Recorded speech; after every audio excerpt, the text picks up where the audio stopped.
All right, welcome back, and got another NBA DFS video here for you guys. And I want to start out by saying that Bucks Atlanta game, I don't really touch on it over on this video, but I do really like the plays, especially Bledsoe, Brogdon, Chris Middleton, and Giannis. If that game stays close, those guys are all going to dominate. But let's get it started off here with the point guard spot. Now, the point guard spot is one that I think you can attack. Dante Exum is going to become a lock if Ricky Rubio's out. I also really like Russell Westbrook tonight. His shot has been horrible recently. He's just not shooting the ball well. But if that shot starts to drop, he's just going to go off. And, tonight isn't the worst matchup. His shot can start dropping at any point, so I really don't mind him tonight. Terry Rozier, though, is going to be the point guard that I own the most tonight. 3 starts this season without Kyrie Irving. Terry is averaging 36 DK points per game. At this current salary, he should at least 5X.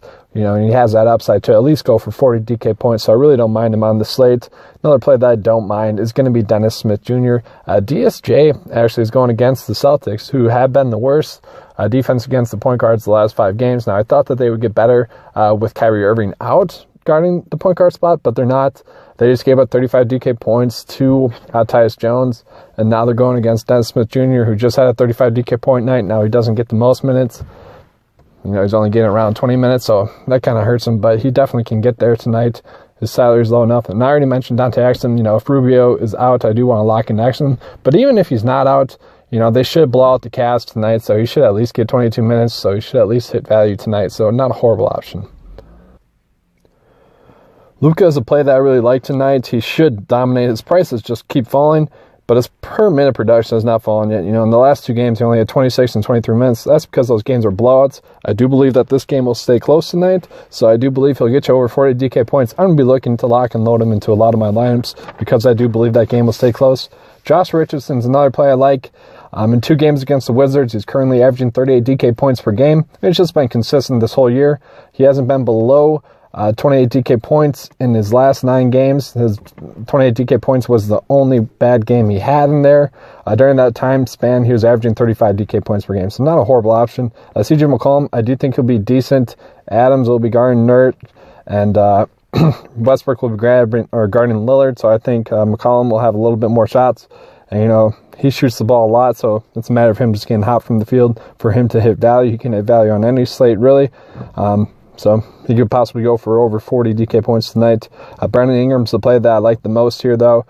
Just without Kuzma, most likely. They're already without Rondo and LeBron, so Ingram's the next guy that gets the biggest usage bump. So I really like him. Going to be locking him in if Kyle Kuzma hits, so not a bad play for you there. The next play I want to touch on is going to be Danilo Gallinari. Now, I mentioned it before. Anytime that Clippers game is going to stay close, I'm going to be playing Gallinari. Whenever the game stays close, he averages over 38 DK points per game.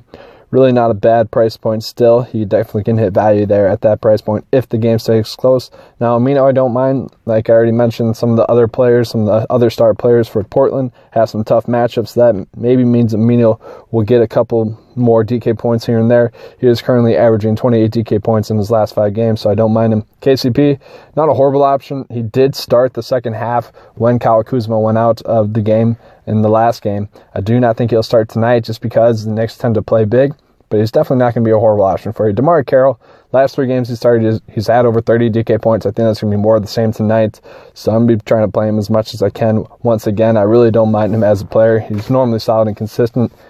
Fills the whole stat sheet, so really good play for you there. And now Rodney Hood, this is going to be more of a GPP option. I was trying to figure out which one of the revenge narratives I wanted to go off of, if it was going to be Burks or Hood. I just think Hood is a better player overall, so I'm going to be getting some exposure to him. He did have a quote saying he was a little bit more motivated pretty much to play tonight, so that'd be something to look into a little bit more. Now, I should mention some of the Bulls players like Chris Dunn, Zach LaVine, Lauri Markkanen, they should see a little bit more value because Justin Holiday was just traded. Luke Cornett's a player that I don't want to touch on, though. Last 3 games he started, he's at over 30 DK points. I think more of the same is going to continue tonight. The lineup was already confirmed today that he's starting, so I really like Luke Cornett as an option tonight as well. If I had another player in the video projections, he would have been the very next player, so I'm very confident in him tonight. Anthony Tolliver's kind of a value play. He had 25 minutes in his last game. If he's going to get those minutes again, I do think he'll get you around 18 DK points. As price point, that's really not going to hurt you at all, so I really don't mind Anthony Tolliver as an option tonight on the slate. if more value does not open up for us tonight. Hopefully some more value does open up. Marcus All, he's another slot option going against the Brooklyn Nets. I really don't mind him. I think he'll get 40 DK points.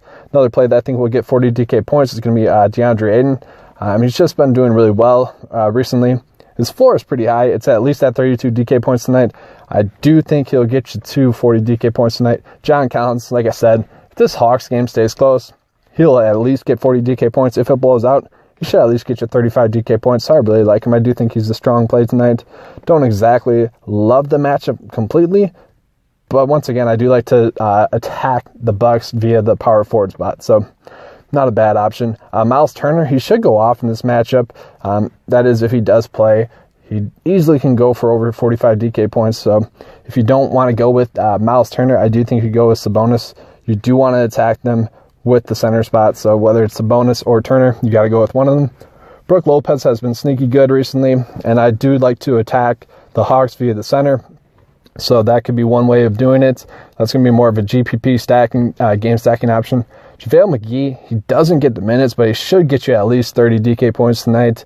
Maybe he gets a little bit more run. If Kyle Kuzma is ruled out, they're going to need a little bit more of an athletic big going against those Knicks. So not a horrible option for you. And now you're just going to see me try to complete the roster build here. And I actually kind of like it. You got Luke Cornett, like I said, I'm going to be putting him in there. He's one of my favorite plays on the slate. Then I was trying to decide which center I wanted to pay up for. I went with John Collins here so I could fit JaVale McGee in there. It's definitely more of a GPP option. Could probably get a little bit better of a cash build. This lineup is projected to score 290 points tonight. All right, guys, keep cashing. Please like and subscribe to the video.